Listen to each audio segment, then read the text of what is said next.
আসসালামু আলাইকুম। তো চলে আসছি আবার একটা নতুন রেসিপি নিয়ে। আজকে আমি রান্না করছি খাসির মাংস। তো রান্নাটা আমার মোটামুটি শেষের দিকে, পানিটা কষালে আমার রান্না হয়ে যাবে। তো এটা আজকে শুধু শুধু রান্না করছি না, আমি কী দিয়ে রান্না করছি সেটাই আপনাদের দেখাবো। তো আমরা গ্রাম বাংলা অনেকে খেয়ে থাকি, কিন্তু নতুন নতুনভাবে রান্না করলে মনে হয় ইউনিক একটা রান্না। তো আপনারা যারা খেয়েছেন তারা অবশ্যই কমেন্টের মাধ্যমে জানাবেন, আর যারা খান নাই তারা অবশ্যই কমেন্ট করবেন যে স্বাদ কেমন বা কী। আর অবশ্যই বাসায় ট্রাই করে দেখবেন, ট্রাই করে এটা টেস্টটা বুঝতে পারবেন। তো মাংসটা কষা হয়ে গেলে আমি বাকি ফর্মুলাটা অ্যাড করব। চলুন দেখুন আমাদের বাকিটা। তো দেখুন আমার মাংসটা কষানো হয়ে গেছে। এখানে আমি গরম মশলা থেকে শুরু করে যা লাগে সব কিছু দিয়ে দিচ্ছি। আমি খুব বেশি কষাবো না, এই জন্য কষাবো না মাংসটা, যে প্রচুর পরিমাণে মাংস কষালে কিন্তু গ্যাস করে, এটা শরীরের জন্য একদমই ভালো নয়। তো এখানে আমি এখন দেখুন এই যে আলুর ডাল মিক্স করে দিলাম, এটা আমি সিদ্ধ করে সবটাই রাখি দিচ্ছি। এই আলুর ডাল দিয়ে খাসি মাংস করতেছি।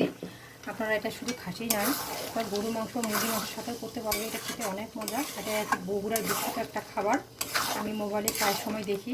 তো এই জন্য আজকে আমিও ট্রাই করলাম খেতে কেমন লাগে। আর যেহেতু আমি ট্রাই করলাম আমার ভালো লাগছে, তো সেই জন্য আমি আমার ফ্রেন্ডদের সাথে যদি রান্নাটা শেয়ার করলাম, যে আপনাদের ভালো লেগে থাকলে অবশ্যই জানাবেন। তো এটা খুব ভালোভাবে কষাতে হবে।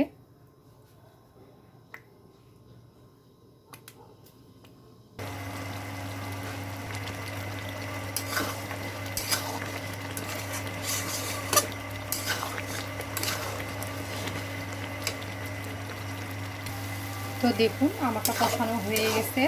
তো আমি যখন এটা কষাইলাম, তো এটা আমি ঘর নিচ্ছি। তো এটার কোনো আলুর গন্ধ নাই, তার অর্থ এটা আমার কষানো হয়ে গেছে।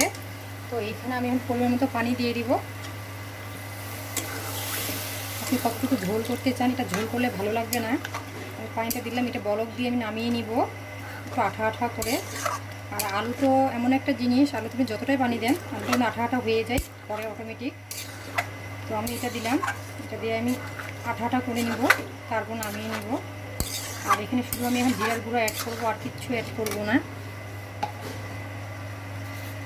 সাথে সাথে বলক চলে আসছে, তো আমি জিরার গুঁড়া বেশি দিব না।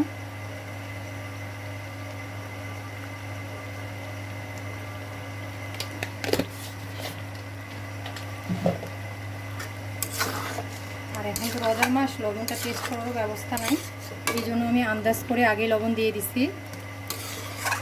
লবণ কম হলেও খেতে হবে, লবণ বেশি হলেও খেতে হবে, তো কোনো উপায় নাই। তারপরেও একটু আমার মনে হচ্ছে কেন জানি লাগবে, তারপরে একটু আমি অ্যাড করে দিলাম। তো আমার আলু ঘটি রান্না শেষ, সেটা আমি এখন অন্য কড়াতে ট্রান্সফার করে নিব। তো দেখুন আমার রান্না শেষ। তো কেমন হয়েছে অবশ্যই কমেন্টের মাধ্যমে জানাবেন। আর আপনাদের যদি ভিডিওগুলো ভালো লেগে থাকে তাহলে অবশ্যই একটা ফলো দিয়ে দিবেন, লাইক কমেন্ট শেয়ার করবেন। আসসালামু আলাইকুম।